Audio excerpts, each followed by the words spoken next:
Buenas tardes tengan todos ustedes. Mi nombre es Jessica Faustor, soy vicepresidenta de ADIPER y para mí es un placer nuevamente tenerlos a ustedes aquí en esta transmisión en vivo de Facebook de ADIPER para tratar el tema que nos han pedido durante todo este año, que es cuidados del paciente post-COVID. Tengo el placer de presentarle y agradecerle también su presencia acá al doctor Edwin Herrera Flores. Él es neumólogo, él pertenece al servicio de neumología del Hospital Arzobispo Loaiza y también al staff médico de Clínica Internacional.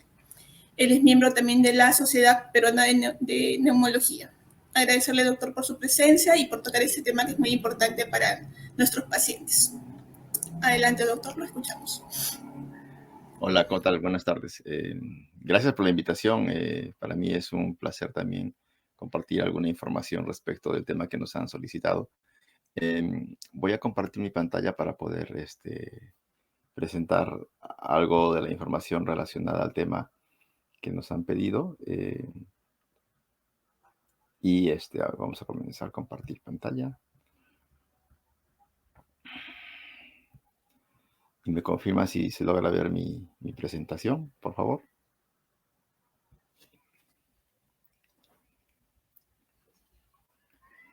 Yo creo que sí. Bueno, el tema del que vamos a hablar el día de hoy es cuidados del paciente post-COVID-19. Todos hemos vivido durante estos últimos 2 años la presencia de la pandemia en nuestro entorno. Ha habido mucha gente que ha enfermado, mucha lamentablemente también ha fallecido y muchos pues han tenido que sufrir las consecuencias a largo plazo de la infección o de la enfermedad. Y ante este contexto, este escenario, uno puede plantearse varias situaciones. Y esto fue observándose a lo largo de la evolución de la pandemia durante el año 2020 y ya actualmente está un poco más o menos diferenciado, ¿no? Al inicio se hablaba acerca de lo que era un COVID persistente, que es un COVID que duraba más de 4 semanas, es decir, una infección normal, leve, vamos a llamarla así, o moderada, tiene una duración entre 3 a 4 semanas máximo, luego de lo cual el paciente teóricamente, como cualquier infección viral, debía recuperarse por completo. Sin embargo, habían personas que tenían síntomas persistentes o molestias que duraban mucho más de 4 semanas. Posteriormente se entró a hablar acerca de lo que es el COVID crónico o el COVID prolongado, long COVID en inglés, donde se reportó la presencia de síntomas en personas que tuvieron la infección, inclusive más allá de las 12 semanas, es decir, como pues después de los 3 meses de haber tenido la infección o el primer síntoma, personas que todavía tenían síntomas prolongados, inclusive hasta 6 u 8 meses después del diagnóstico, lo cual planteaba una condición que no se había previsto cuando apareció inicialmente la pandemia y que no se había y todavía no se llega a valorar adecuadamente hasta el momento en algunos sistemas de salud, debido a que el impacto que puede tener una enfermedad de mediana o leve intensidad por tanto tiempo puede ser negativo, sobre todo en relación a la capacidad de trabajo, productividad de una persona que está afectada por esta persistencia de los síntomas por tanto tiempo. En tanto que sí se prestó mucha atención a lo que se llama la secuela del COVID-19, y aquí hay que resaltar el hecho de que no es lo mismo tener un COVID persistente, prolongado o crónico a tener una secuela del COVID. ¿Qué cosa es una secuela? Una secuela es una marca, una cicatriz, un daño que queda luego de una afección grave.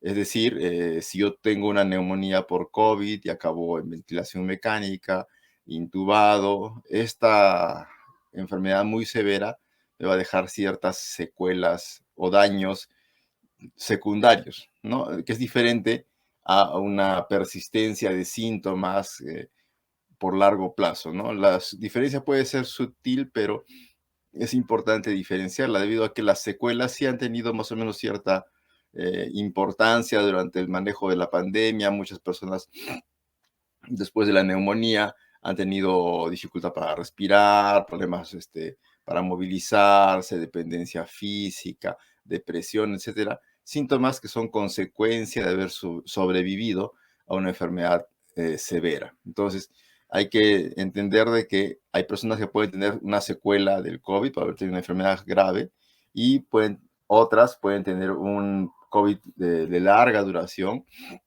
es decir, un COVID que persiste con sus síntomas por muchas semanas luego de la primera manifestación. Entonces, esas son más o menos las dos grandes diferencias que pueden existir entre lo que es un estado post-COVID-19. Adicionalmente, debemos decir de que no sería raro que existan algunas personas que tengan ambas situaciones, es decir, que tengan una enfermedad prolongada por COVID y que además tengan secuelas porque han tenido una enfermedad grave, ¿no? Diferenciarlo es muy difícil, sin embargo, quizá lo que nos permita enfocarlos de forma práctica es saber si una persona estuvo con neumonía, hospitalizado en cuidados intensivos, probablemente lo que sufra en realidad sea una secuela, y en tanto que las personas que han tenido cuadros leves o moderados tengan más bien síntomas prolongados de la enfermedad original. Durante la pandemia todos hemos vivido este contexto, independientemente de si estemos o hayamos estado o no infectados por el COVID, el estrés y la ansiedad han sido y siguen siendo uno de los problemas más grandes relacionados a la pandemia, porque puede afectar la forma, de nuestra forma física y emocional de reacción frente a la enfermedad, ¿no? Y lo que deberíamos hacer siempre que uno tiene una persona o alguien con COVID en su entorno es reducir primero el estrés, tanto para las personas que están en contacto con el paciente infectado como el mismo paciente, ¿no? Y hay que tomarse un descanso, importante es esto de escuchar, mirar o leer sobre el COVID-19 porque esto puede incrementar los síntomas de la ansiedad. También hay que enfocarse un poco en lo que es la realidad concreta del riesgo para la familia y para una persona misma si está infectada o ha tenido COVID previamente, para poder analizar de forma objetiva cuál es el impacto real que puede causar la infección en nosotros. También hay que interpretar mucho la realidad de los rumores, no hay que creer mucho en los rumores a veces lo que nos llevan es solamente tener más angustia y deberíamos buscar siempre fuentes de información confiable y que sean verificables, o sea que puedas verificarlo y confiar en base a esta verificación en la información que se te da. Es muy frecuente que las personas crean mucho en lo que les dicen la familia, los amigos, los vecinos, el entorno, y duden un poco de la información que les dan los médicos o la información médica que está recirculando en Internet de alta confianza, debido a que solemos tener más confianza en nuestro par, en una persona que es parecida a nosotros, que en aquellos que hablan diferente, como los médicos o el personal de salud. Sin embargo, es importante reconocer que la fuente de información debe ser la más confiable para poder evitar tener ideas cerradas respecto de la enfermedad y el impacto que puede causar en nosotros a corto y largo plazo. También hay que encontrar tiempos para relajarse y dejar de pensar tanto en la enfermedad y tener contacto con personas que nos apoyen en la idea de poder mejorar nuestra emoción frente a la enfermedad, de tener un estado de salud mental adecuado y evitar que nos alimenten o retroalimenten en ideas erróneas o en ideas alarmantes respecto de la enfermedad. Y si el estrés supera pues nuestras actividades diarias, hay que tener en consideración de que se debería hablar con profesionales que puedan manejarnos o ayudarnos a manejar la ansiedad o personas capacitadas como consejeros, pastores, guías espirituales, eh, psicólogos que nos podrían ayudar a mejorar, a manejar el estrés que puede causar la enfermedad o la infección por el COVID en nosotros. Es importante recalcar que tanto antes como durante y después de la infección por el COVID, uno debe mantener un estado de salud saludable, valga la redundancia, con un buen manejo de las horas de sueño y esto es importante, mantenerse físicamente activo y quizá una de las cosas que más frecuentemente hemos observado en las personas que han tenido o tienen la infección por COVID es la idea de que no deben hacer actividad física. Y eso es un gran problema porque eso como vamos a explicar más adelante, va a impactar en forma negativa en su evolución y en la presencia de los síntomas después de que han pasado la parte aguda de la enfermedad, es decir, el estado post-COVID. Pero, ¿qué es el estado de COVID persistente o COVID de largo plazo o COVID prolongado o COVID crónico? Básicamente son varios síntomas, como dice aquí arribita, que persisten o se desarrollan después de las 12 semanas de la infección inicial por el COVID-19, ¿no? Pueden ocurrir solos o más de un síntoma a la vez y pueden pasar por periodos, recurrir, es decir, volver a aparecer o cambiar con el tiempo si tiene un comportamiento fluctuante. Hay épocas en que predomina más, digamos, el dolor de cabeza, otras épocas en que predomina más las alteraciones en la memoria, etcétera. Son fluctuantes y no necesariamente son iguales en todas las personas. Y puede presentarse en cualquier persona que haya presentado infección por COVID-19, incluso en la enfermedad leve, sobre todo, me parece que es más frecuente en la enfermedad leve, y estos pueden desarrollar este cuadro que se llama COVID persistente. Sin embargo, a pesar de que pareciera que todos podríamos tenerlo, se estima que solamente afecta al 10% de todas las personas que han tenido infección por COVID.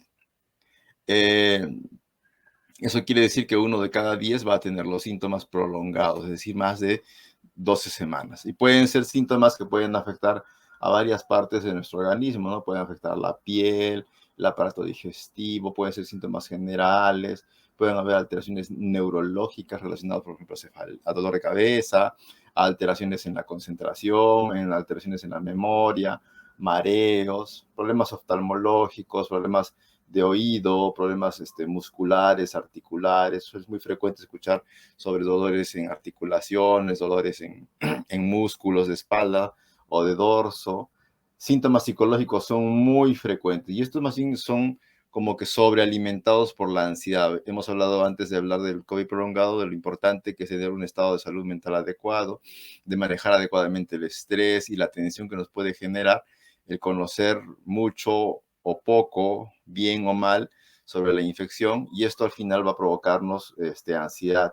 Y la ansiedad como base sobre la infección adicional puede empeorar los síntomas, de manera que los síntomas de estrés, ansiedad, incluso depresión, fobias, etcétera, pueden aparecer en la evolución prolongada del COVID. Además de alteraciones en el sueño, es muy frecuente oír sobre problemas para dormir, sobre todo el insomnio. Y algunas personas pueden desarrollar trastornos obsesivos, es decir, estar con la idea de que se pueden contaminar fácilmente con cualquier cosa y entonces se lavan las manos muy frecuentemente, usan en forma exagerada materiales de protección, entre comillas, como guantes, lentes, equipos estos de protección, mamelucos, etcétera.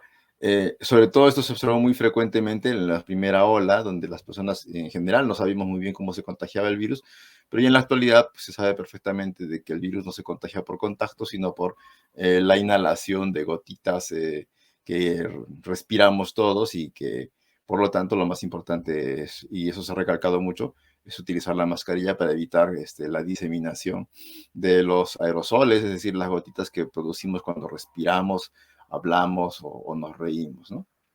Luego están los síntomas respiratorios, desde la dificultad para respirar hasta la tos y dolores torácicos. Hay también síntomas cardíacos como las palpitaciones, etcétera, ¿no?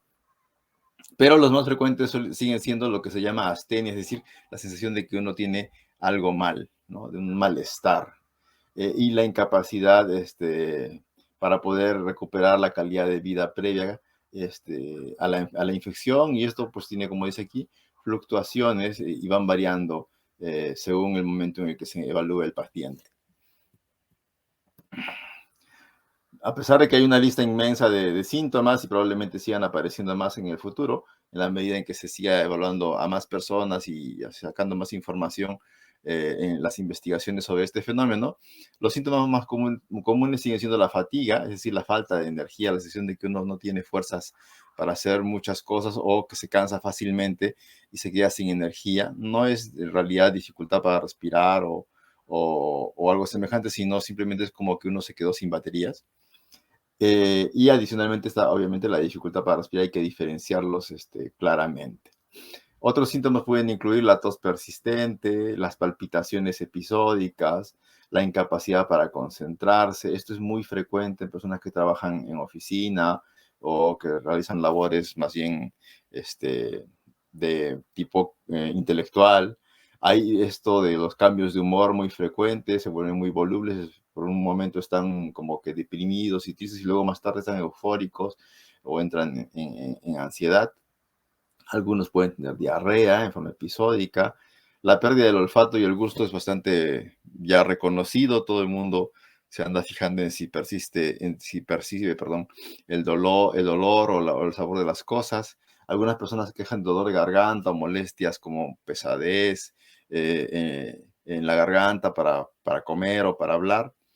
Algunos tienen pérdida de cabello. Esto generalmente está asociado más bien a la ansiedad, lo mismo que la dificultad para dormir, ¿no? El insomnio. Entonces, estos son los síntomas más frecuentes, al margen de la lista larga que vimos en la lámina previa, y son los que más frecuentemente pueden causar incomodidad, angustia y más estrés, valga la redundancia, a los pacientes que han tenido la infección, ¿no?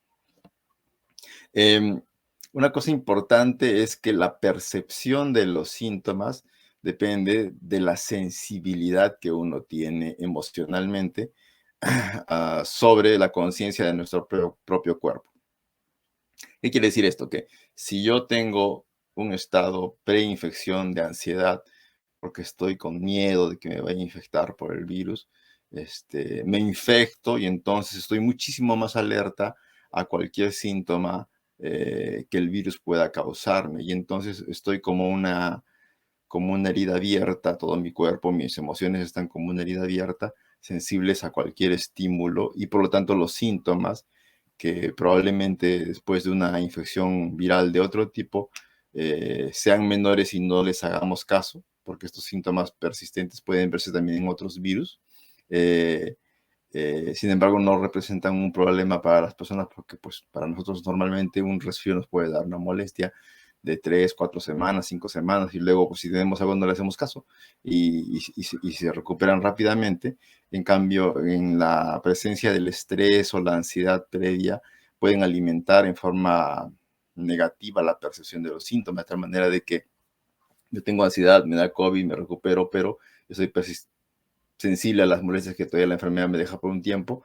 Esto genera más ansiedad, la ansiedad genera mayor percepción de los síntomas, la percepción de los síntomas genera más ansiedad y es como una bola de nieve que va llevando a que desarrollemos una hipersensibilidad a los síntomas y por lo tanto una mayor alteración en nuestra calidad de vida. ¿Qué podemos hacer? Pues lamentablemente, como dice aquí arribita, no hay medicamentos para prevenir la aparición del COVID persistente. Se ha observado que las personas que tienen mayor probabilidad de desarrollar COVID persistente son aquellas que tienen de base una alteración psicológica como la ansiedad que ya señalamos, las personas que tienen poca actividad física, los que fueron muy sedentarios antes de la enfermedad o que tengan alguna enfermedad previa, ¿no? Obesidad, hipertensión, diabetes, cualquier enfermedad previa que tiene una persona pueden ser un riesgo para desarrollar COVID persistente.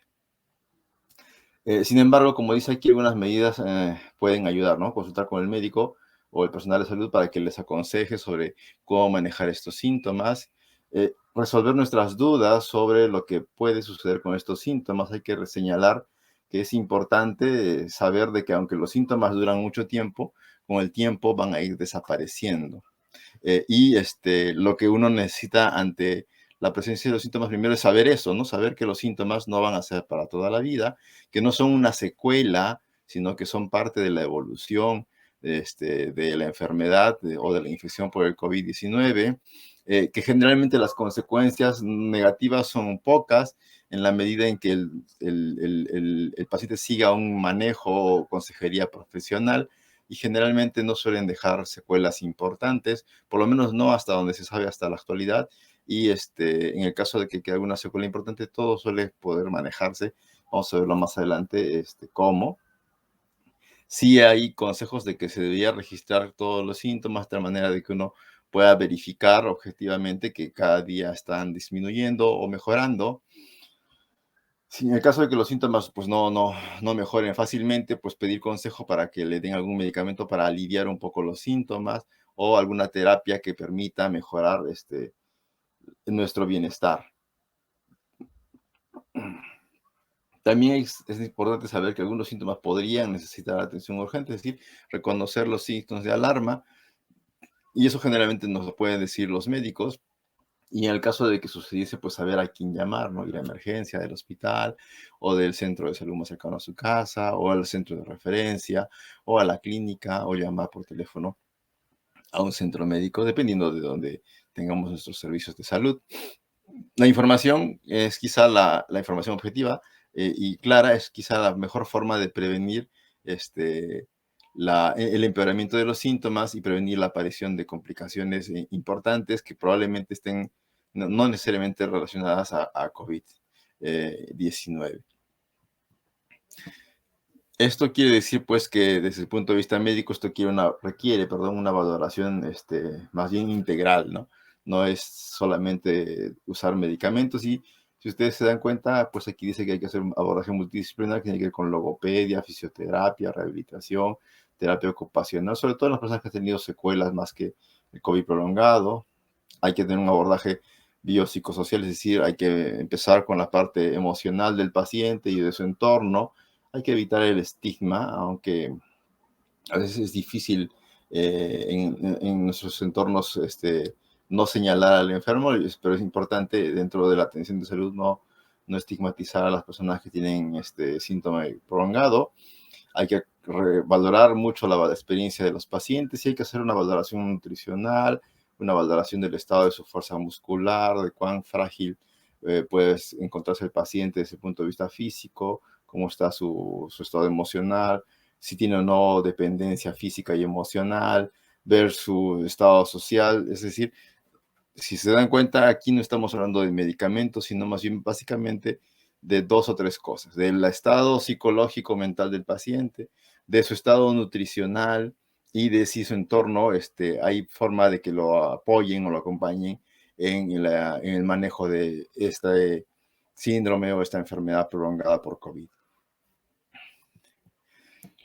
¿Qué es lo que debemos hacer? Pues mejorar los estilos de vida de tal manera que tengamos un estilo de vida saludable, quizás introducir algún medicamento o fármaco para controlar la ansiedad o los dolores musculares, en el caso de que estuvieran persistentes y no mejorasen con la fisioterapia, con la rehabilitación, con la logopedia, con la terapia ocupacional, con la intervención psicológica, con el ejercicio físico, con ejercicios de rehabilitación cognitiva. En el caso de que tuvieran problemas de gusto o olfato, pues la rehabilitación olfatoria. Y si se dan cuenta, aquí estamos hablando básicamente de todo lo que es terapia ocupacional, intervención psicológica, desde el punto de vista de rehabilitación física o rehabilitación emocional o psicológica.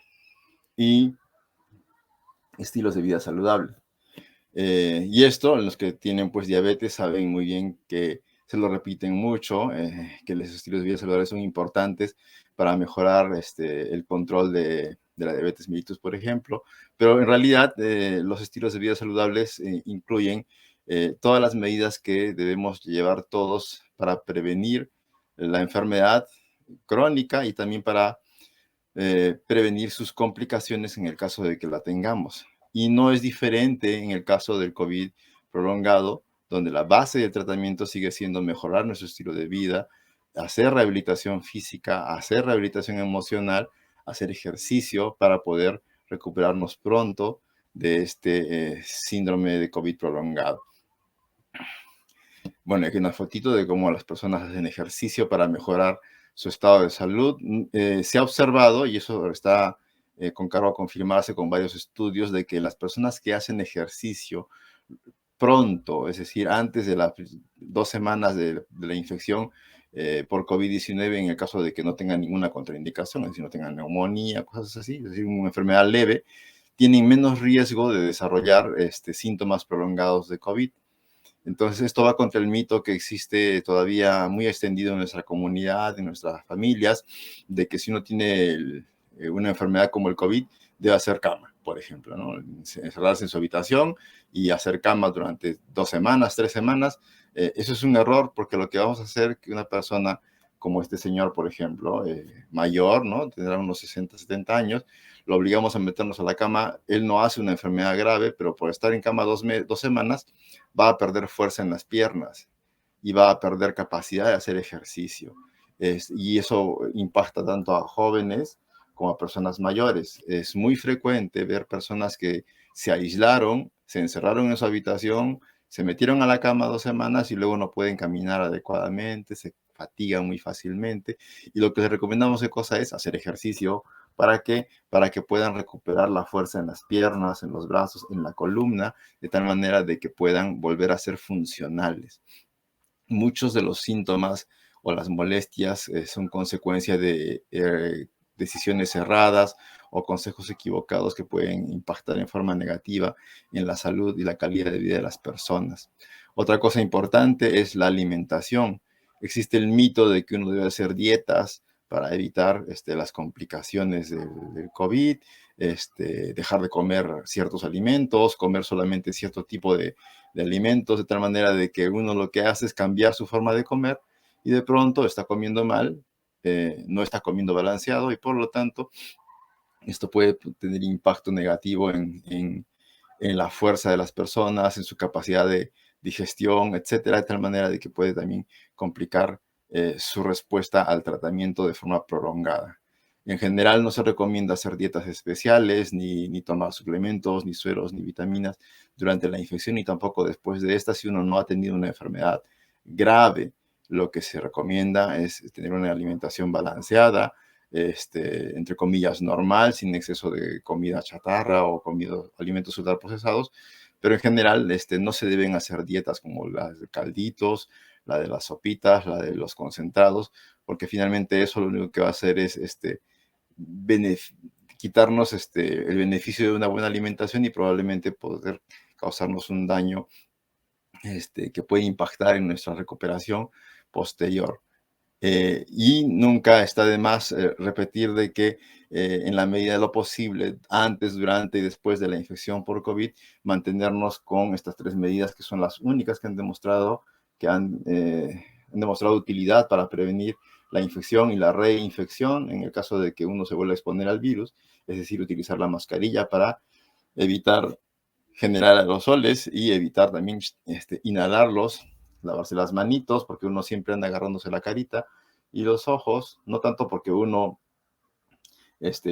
vaya a coger virus de otras partes, sino porque uno se agarra la cara, le puede dar la mano a otra persona y otro sin darse cuenta se toca la cara y se puede infectar. Entonces nos pasamos el virus de mano en mano, no de las paredes a nuestras manos, sino de mano en mano entre una persona y otra. Y finalmente, y no menos importante, es la vacunación. Ya ha habido una amplia distribución de la vacuna en nuestro país. Afortunadamente, vacunas tenemos. Lo que falta es que todo el mundo se quiera vacunar para poder protegernos a todos. Todas estas medidas, la vacunación, el uso de mascarilla y el lavado de manos, son útiles en la medida en que todos podamos hacerlo. Porque si solamente lo hago yo, no me voy a proteger tanto como si todos los que están en casa, todos los que están en el trabajo, todos los que están en la comunidad, en mi ciudad o en mi país o en el planeta entero, va a ser mucho más eficiente y más eficaz aplicar estas medidas, ¿no? Y hay que tener en cuenta de que las pandemias o las epidemias no dependen de una persona, dependen de todos nosotros como grupo de personas, como comunidad, para poder enfrentarlo.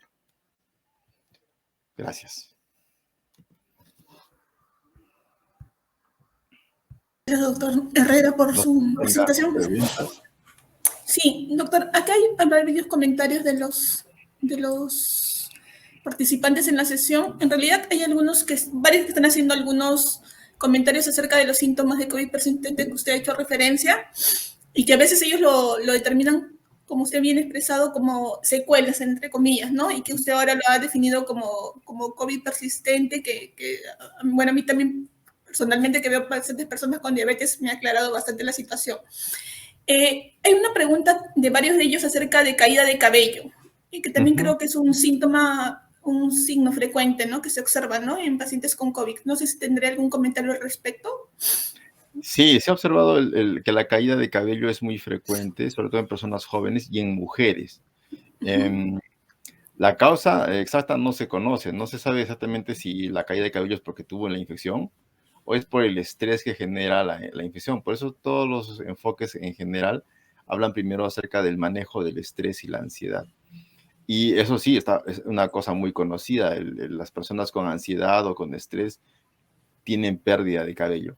La buena noticia es de que esta pérdida de cabello no es irreversible, en la medida en que el estrés, que es la causa muy probable de la caída de cabello en personas con COVID o que han tenido COVID previamente, si se controla el estrés, el cabello deja de caer y posteriormente el cabello pues no se pierde, no van a quedar con calvicie, van a volver a recuperar su cabello como era antes, en la medida en que ya cuidados adecuados para evitar que se siga cayendo. Eso generalmente lo pueden consultar con un buen dermatólogo, pero la base, antes que ir al dermatólogo, es manejar el estrés y la ansiedad. Y si uno siente que no puede manejarlo con sus propias herramientas, con relajación, con ejercicios de respiración, con caminata, con ejercicio, y ve que esto es una cosa que persiste, pues debería consultar en psicología o si es necesario incluso tomar medicamentos para manejar la ansiedad. Ya. Aquí ellos, más que preguntas, han hecho varios comentarios, ¿no? Por ejemplo, hay una persona que comenta que tiene un hijo que quedó con dolor también en la nuca y rodeado hacia los oídos, ¿no? Falta de sueño, caída de cabello. Ellos mencionan varios síntomas que usted ha mencionado, ¿no? Después también, yo quería preguntarle, por ejemplo, una de las cosas que los pacientes nos piden bastante después de que hacen COVID es, doctora, me tengo que hacer una tomografía, doctora, me tengo que hacer una RF de tórax. Usted que es el especialista, porque es una demanda mucho de ellos, ¿no? Como pacientes, ¿no? Por ejemplo, evaluar su capacidad pulmonar, ¿es eso necesario en este tipo de pacientes que han padecido COVID? Pues en la presentación no pusimos nada de eso porque no es necesario, ¿no? En el COVID prolongado, que es la persistencia de los síntomas después de una infección leve, digamos, no fue la emergencia, no estuve hospitalizado, no usé oxígeno, no estuve en la UCI, no tuve neumonía, en últimas palabras, pues no hay ninguna secuela pulmonar. Las secuelas pulmonares son las que requieren, sí, radiografía a los 3 o 6 meses para ver cómo está mejorando el pulmón, no cómo está dañado, sino cómo está mejorando el pulmón. Y las pruebas de función pulmonar para ver capacidad pulmonar, capacidad de oxigenación pulmonar, como la espirometría, estas pruebas que se usan para soplar, también son para eso, para ver cómo está respondiendo el pulmón a la evolución normal después de una enfermedad grave. Y esas pruebas se utilizan básicamente en las secuelas, es decir, en las personas que tuvieron, repito, una enfermedad que requirió hospitalización, uso de oxígeno o que estuvieron en cuidados intensivos. Por lo tanto, en personas que tuvieron enfermedad leve y que hacen síntomas prolongados de COVID, no es necesario ni hacerse pruebas de función pulmonar, ni radiografía, ni tomografía. ¿Por qué? Porque probablemente la mayoría de los casos van a ser normales. Y esto a veces genera mucha frustración en los pacientes. Segundo, que es un gasto innecesario de salud y al final tampoco están exentos de complicaciones o riesgos adicionales. Y no le va a dar más información al paciente sobre su manejo, ni vamos a modificar su tratamiento, ni vamos a darle un medicamento adicional, porque no va a ser útil para eso. Sí, pues yo quería aclarar eso con usted porque a veces ellos como asocian el cansancio, la sensación de falta de aire a que de repente tienen un problema, pues ¿no? Y lo asocian a que requieren algún estudio de imágenes, ¿no? Por eso quería precisarlo con usted. Después, algo que también usted ha mencionado bastante es el apoyo, la parte emocional, ¿no? Manejar su ansiedad, su reacción de duelo, que también es normal, ¿no? Por las pérdidas que han tenido, ¿no? Por ejemplo, acá una de las personas que los acompaña, ¿no? Menciona, ¿no? Ella 8 meses ha perdido a su esposo, ¿no? Y así muchas personas han perdido hasta familias completas, ¿no? Entonces es obvio que pasan por periodos de duelo, ¿no? Que es también comprensible, que no que pasen por síndromes de ansiedad, depresión, ¿no? Entonces, de repente, si es necesario buscar apoyo con psicología o si es necesario, no puedan manejar su ansiedad, depresión, pedirle al médico, ¿no? La interconsulta correspondiente, ¿no? Con el especialista, ¿no? Que eso es también muy importante, ¿no? Y usted lo ha recalcado, ¿no? En varias oportunidades, ¿no? Más que la parte orgánica, entre comillas, ¿no? Sí, la base del tratamiento es Primero, lo que hacemos estándarmente nosotros en la evaluación de los pacientes que vienen por consultar por síntomas prolongados es explicarles la enfermedad, ¿no? O sea, explicarles que esto va a pasar, que es molesto, que no es grave, que no es una secuela, que no va a quedar, entre comillas, dañado. Muchas personas piensan esto, ¿no? Que esto es un daño, que ya nunca van a ser normales. Eso es primero, decirles, darles información para contener un poco el temor, la angustia que les ha causado la enfermedad directamente, porque muchos, como usted ha mencionado, doctora, tienen familiares que se han perdido por la enfermedad, han fallecido de forma mm, triste y dolorosa para todos, pero también hay información indirecta, ¿no? Lo que uno ve en las noticias, lo que ve en la televisión. Yo recuerdo que cuando comenzó la pandemia, todos los fines de semana, los dominicales, era el reportaje de la neumonía, ¿no? Todo el mundo veía las tomografías de los pacientes en los noticieros, y esa imagen se ha quedado grabada en el corazón y la mente de todos, y pues todos tenemos miedo de que nos vaya a dar la neumonía. Afortunadamente no nos da a todos, la mayoría, y ahora con la vacuna pues vamos a tener cuadros leves si es que nos da la enfermedad, pero el temor sigue allí. Entonces lo que hay que hacer es aliviar el temor. Dos es recomendar actividad física, ¿no? Muchos de los síntomas, sobre todo dolor muscular y fatiga, están relacionados al autoaislamiento y el reposo innecesario. Y eso es importante señalar, ¿no? La actividad física debe hacerse incluso después del 7.º día de la enfermedad. Si no han tenido gran problema, no deberían incluso limitarse en la actividad física en casa, o sea, seguir haciendo sus actividades laborales en domicilio, cocinar si viven solos, hacer un poco de actividad física en casa, caminar en el patio. Y si ha pasado una semana y no han tenido neumonía, o sea, entonces lo que toca simplemente es retomar la actividad física en forma regular, y luego de que se ha retirado ya el aislamiento a los 10 o 14 días, hacer caminatas. Es lo que yo les recomiendo a todos, hacer caminatas de tal manera de que ellos mismos, los pacientes, se den cuenta pues de que están recuperando su capacidad de movilizarse, su independencia, porque finalmente después de la enfermedad debemos recordar siempre tres cosas: que ya pasaron los 10 días y estamos libres de virus, ya no hay virus en nuestro cuerpo. Estamos libres de enfermedad porque ya no nos dio la neumonía, hemos superado los 10 días o 14 días que el virus tiene su ciclo y que debería darnos la complicación, y por lo tanto, si no ha pasado eso, lo que vamos a tener simplemente son síntomas que van a ir desapareciendo de forma progresiva. Y tercero, lo que hay que hacer es recuperar nuestras vidas, porque uno siempre, cuando se aísla, pues como que corta con la sociedad, corta con la familia de repente. Lo que hay que hacer es recuperar nuestra vida, y salir afuera a caminar es una forma no solo buena desde un punto de vista físico para poder mejorar la capacidad respiratoria, nuestra fuerza muscular, sino también para darnos cuenta de que estamos volviendo afuera a salir nuevamente para recuperar nuestra vida. Y caminar es importante. Nosotros recomendamos caminar media hora todos los días después del aislamiento, para mejorar física y emocionalmente. Y es importante porque hemos observado que las personas que caminan a la semana de que me vinieron a la consulta, todos angustiados, regresan muy contentos, aliviados de sus síntomas.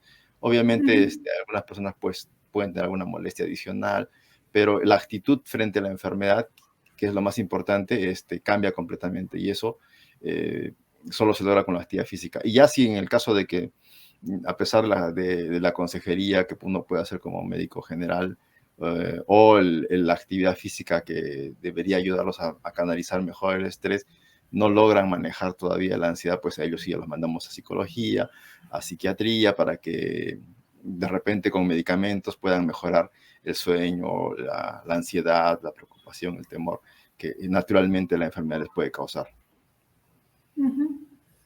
Doctor, usted, bueno, también lo ha mencionado y también ha incidido mucho en la parte de la actividad física, también una alimentación saludable, ¿no? Una alimentación balanceada, lo ha mencionado, no ha hablado nada de suplementos, pero de repente, para aclarar aquí, porque hay una pregunta al respecto, una persona pregunta sobre la leche Pulmocare, si es necesaria y si contribuye a la recuperación. Entonces, no sé si quisiera precisar al respecto. Bien, el Pulmocare es un suplemento, es como el Ensure, ¿no? El Ensure famoso, todo el mundo lo usa, pero el Ensure lo venden como un suplemento. El suplemento es una cosa adicional, no es necesario. ¿En quiénes se indica el suplemento? Básicamente en personas que no pueden comer o que no han podido comer adecuadamente. ¿Quiénes son? Los que estuvieron en UCI, en cuidados intensivos, hospitalizados, y que por periodos prolongados por la ventilación mecánica, por la intubación, por el CPAP, qué sé yo, cualquier terapia estas que usamos en hospitalización, no pudieron alimentarse adecuadamente porque la enfermedad fue muy grande y su consumo de energía y proteínas fue demasiado alto, de manera de que durante la hospitalización se desnutren o enflaquecen. En ellos un suplemento adicional los puede ayudar. Pero si yo he tenido una enfermedad leve, he estado en mi casa con medicamentos caseros o con remedios para enfermedad leve como paracetamol, etcétera, y en una semana, 2 semanas se me pasó todo, no requiero utilizar un suplemento. Los suplementos no son mejor que un alimento bien preparado en casa o un bistec o una pechuga de pollo o una tortilla de huevos, fruta. Es mucho mejor que tomar el suplemento. Nadie dice que no lo pueda tomar, si uno tiene a la mano el suplemento porque le llegó de donación, o se lo regalaron, o lo puede consumir, pero eso no es imprescindible, no es una recomendación estándar usar suplementos ni vitaminas, porque no ayudan, lamentablemente no ayudan, y eso va mucho en contra de lo que la gente cree extendidamente en nuestra población, pero no es necesario. Claro, no es vital para la recuperación, ¿no? No es mejor que una buena alimentación, sobre todo, como usted dice, una persona que se puede alimentar adecuadamente, ¿no? Hay situaciones que sí lo requieren de repente, ¿no? Claro. Doctor, yo le agradezco mucho. No sé si tuvieran alguna pregunta más adicional. Bueno, acá hay una pregunta acerca de si el COVID puede dejar secuela como diabetes. En realidad eso es más. No, lo que sí se ha visto y quizá eso tiene que ver con algunas observaciones empíricas, ¿no? Sí está escrito que las personas que tienen COVID, vamos a decirlo así, severo, o sea, los que hospitalizan, pueden debutar, como cualquier otra persona con diabetes mellitus, con una infección, ¿no? Entonces, por ejemplo, yo tengo muchos pacientes con tuberculosis, les da tuberculosis, les hago pruebas para diabetes y sale que tienen diabetes y no lo sabían. En realidad es la infección la que hace que uno lo detecte, ¿no? En las personas con COVID es muy frecuente, sobre todo los que se hospitalizan, es hacerles pruebas para ver si no tienen glucosa alta. Y les detectamos glucosa alta. Entonces, ¿y por qué? Pues no sabemos, no tiene ningún antecedente. Luego les haces estudios y descubres por qué tenían diabetes. Probablemente la infección sea una forma de debut de la diabetes, y no tanto que el COVID cause diabetes, sino que simplemente está desenmascarando una enfermedad que teníamos como pues oculta y no sabíamos simplemente porque no nos habíamos hecho ninguna prueba previamente. Pero no es que el COVID cause diabetes. Bueno, doctora Herrera, yo le agradezco mucho su participación. Nos ha aclarado muchas dudas, creo que teníamos acerca de los síntomas que nos quedaban después de haber presentado una infección o, bueno, la enfermedad después de la infección por el SARS-CoV-2. Y, bueno, todavía tenemos, creo, un tiempo por delante con esta enfermedad, ¿no? De repente invitar de parte de usted a todas las personas que nos acompañan a seguir con las medidas de prevención que usted también las ha presentado, a que se sigan vacunando, ¿no? Ellos y sus familias, ¿no? Y de repente con esta presentación la vamos a tener siempre acá en línea para que ellos la sigan revisando con ellos y sus familias, y esperamos poder contar con usted de repente en otra oportunidad. Muchas gracias realmente por esta presentación y por todo lo que nos ha mostrado de manera clara y además detallada, ¿no? Porque nos ha hablado de forma detallada todo lo que es este COVID persistente para poder diferenciarlo de las secuelas, ¿no? Porque es una cosa que a ellas le causa mucha ansiedad, ¿no? Doctora, me voy a quedar con esta. Siempre no, ya vemos que es simplemente que se ha prolongado los síntomas se van a prolongar los síntomas por un tiempo, pero que lo vamos a poder manejar, ¿no? Muchas gracias, doctora, en nombre de la Asociación de Diabetes del Perú, de todas las personas con diabetes y sus familias que nos acompañan ahora, y que de todas maneras este material educativo va a quedar en manos de ellos para que lo sigan revisando en los días posteriores. Muchas gracias. Gracias a ustedes por la invitación. Gracias, doctor. Bueno, buenas tardes. Yo, a las personas que recién se conectan, quiero también hacerles presente que el día de hoy teníamos, además de la presencia del doctor Herrera, teníamos programado hacer de conocimiento a los ganadores del concurso de los videos educativos. Ustedes saben que hoy, en noviembre, hemos hecho una serie de actividades por el Día Mundial de la Lucha contra la Diabetes, ¿no? Y nuestra última actividad, que se cerró a fines de noviembre, fue un concurso educativo donde invitábamos a todo el personal de salud. No, esta vez no fue dirigido a personas con diabetes, sino fue dirigido al personal de salud a que que prepararon un material educativo para ustedes, para las personas que viven con diabetes y a la población en general, ¿no? A educar a temas en diabetes.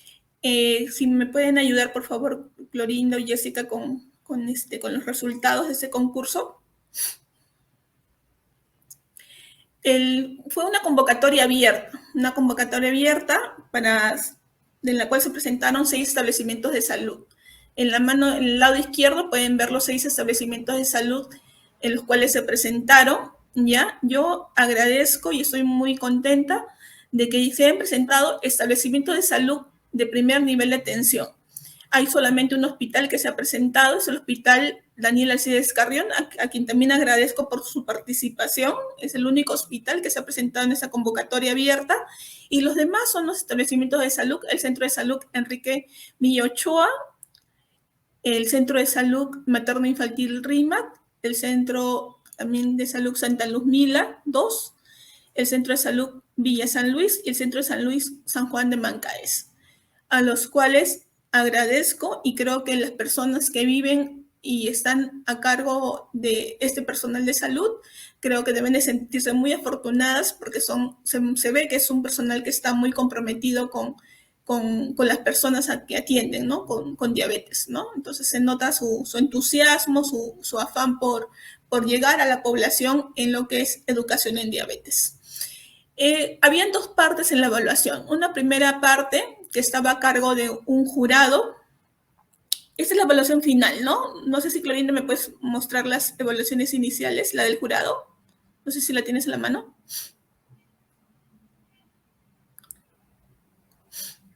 Bueno, teníamos dos partes de evaluación. Una evaluación que estaba a cargo de un jurado.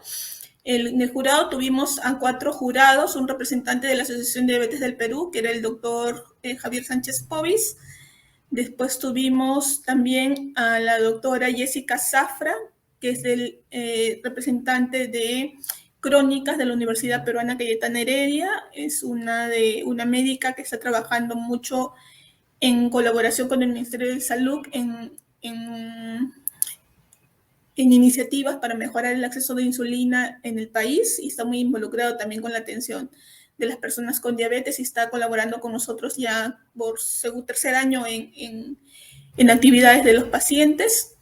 Está también como jurado el señor Marlon, que es de In Vitro, que es el que está a cargo de la parte de la transmisión de los eventos de nosotros a lo largo de todo este año, y también le agradezco, quiero aprovechar la oportunidad para agradecerle por toda la colaboración junto con Jessica en la transmisión de todos los eventos de nuestros pacientes. Y la cuarta jurado era la señora Marilena Bernal, en representación de la industria farmacéutica que nos ha apoyado todo este año en las sesiones educativas de los pacientes. Tenemos a 4 empresas que nos han apoyado en las sesiones educativas, que las empresas son Sanofi, Merck, Roche y Abbott, ¿no? A quienes les agradezco profundamente por habernos apoyado en la transmisión, en la publicidad, y muchos de ellos con los premios inclusive, ¿no? Con agua, materiales que hemos necesitado nosotros para los eventos con los pacientes. Mi más sincero agradecimiento. Quiero aprovechar por esta oportunidad para agradecerles a ellos, porque este es el cierre para nosotros de los eventos de los pacientes del mes de noviembre, y quiero aprovechar en nombre de Marilena agradecerle a ellos 4 que han sido los que nos han apoyado en todas estas sesiones educativas para los pacientes y en todas las actividades en general de los pacientes a lo largo de este año. Espero que nos sigan apoyando en el próximo año, yo creo que va a ser así, y darles mi más sincero agradecimiento en nombre de ADIPER y sobre todo en nombre de las personas a las que nosotros debemos este compromiso como parte de ADIPER. Entonces, ellos han sido los 4 jurados, y después la segunda parte del concurso es la que han tenido estos últimos 5 días. Los participantes tenían que compartir sus videos, ¿no? Compartir sus videos, y los que tuvieran más like y los que tuvieran más compartir se les iban a dar 5 puntos adicionales a los 5 videos que tuvieran mayor cantidad de likes y mayor cantidad de compartir. Es así que este es el resultado ya final, de todo, ¿no? Tanto la suma del jurado más los 5 puntos adicionales por los likes. Y así tenemos 3 premios nosotros. El primer puesto va a ser, bueno, lo ha sido acreedor y felicitamos al Hospital Nacional Daniel Alcides Carrió.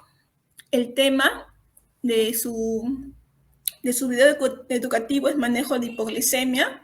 Queremos felicitar a todo el equipo, porque es un equipo compuesto por tres médicos. El video lo tienen ya nuevamente ahorita disponible en el Facebook de DIPER para que todos lo puedan revisar. En el segundo puesto hemos tenido un doble empate. El Centro Médico RIMAC. El tema del video es Junto contra la Diabetes. Mencionarles que el primer premio ha sido acreedor a un frigobar para que, sobre todo pensando un poco en la necesidad que a veces tienen para mantener sobre todo medicamentos tipo insulina. El segundo puesto va a ser acreedor a un kit de curación y a un equipo de curación para pie diabético. Todos los premios están dirigidos hacia el establecimiento de salud, justamente para que brinden una mejor atención o ayudar un poco en el equipamiento para una mejor atención de las personas con diabetes. El segundo puesto, el Centro Materno Infantil RIMA, Junto contra la Diabetes, es el video, y es un empate con el Centro de Salud Villa San Luis. Ambos van a ser acreedores al premio que se ha ofrecido, ¿no? Ambos no van a compartir el premio, sino van a tener cada uno su premio por separado en el segundo puesto. Y el tercer puesto es el Centro de Salud Enrique Milla Ochoa, conjuntamente y con el Centro de Santa Luz Mila. También ellos van a hacer un material educativo que se les va a entregar. Y bueno, el cuarto puesto, el Centro de Salud San Juan de Mancaes. Adicionalmente, por su participación, por su entusiasmo, vamos a ofrecerle, gracias también a uno de nuestros auspiciadores, que es Roche, les vamos a hacer entrega de 2 glucómetros y de tiras reactivas para cada uno de los centros de salud que han participado, para que con eso también ayudarles en poder ofrecer una mejor atención para las personas que en sus centros de salud, ¿no? Eso va a ser algo que no se había ofrecido en los premios, pero que gracias a nuestros auspiciadores nos han hecho llegar, y vamos a agregarles a cada uno de los participantes, ¿no? Que en esta sesión de videos educativos, ¿no? Y ojalá que en los próximos años tengamos más personales de salud y más establecimientos de salud participando en estos videos educativos para los pacientes. Los vamos a mantener en el Facebook, y a los ganadores los vamos a colgar en el YouTube de ADIPER, ¿no? Para que siempre estén disponibles ese material que con mucho cariño han preparado para las personas con diabetes. Los vamos a mantener ahí para que las personas que deseen revisarlo lo tengan siempre ahí presente y lo tengan como material. Entonces, felicitar a los ganadores, tener en cuenta que van a coordinar con Clorina, con la secretaria, con la que ya se han mantenido en contacto en los días previos, para que puedan coordinar la entrega de sus premios. Agradecerles por su entusiasmo, agradecerle a las personas con las que han compartido sus videos y que han revisado sus videos, y a los pacientes, a sus familiares, no se olviden de revisar ese material educativo que está hecho para ustedes, ¿no? El concurso fue hecho pensando en ustedes, ¿no? Que crearan el personal de salud material educativo pensando en ustedes, para que ustedes fueran educados. Así que, bueno, este mes, bueno, estamos cerrando esta sesión educativa, estamos cerrando todo el mes de actividades por el Día de la Lucha contra la Diabetes, y de aquí los esperamos en diciembre. En diciembre va a ser nuestra última sesión del año. Les estamos preparando una sesión que va a ser un taller para aprender a preparar estamos tratando de coordinar con un chef para preparar de repente un taller de algo rico que se pueda preparar para Navidad. Va a ser un poquito una sorpresa, así que esperamos contar con ustedes también en esta última sesión del año. Cuídense mucho, no se olviden de vacunarse, y los esperamos en la próxima sesión. Buenas tardes.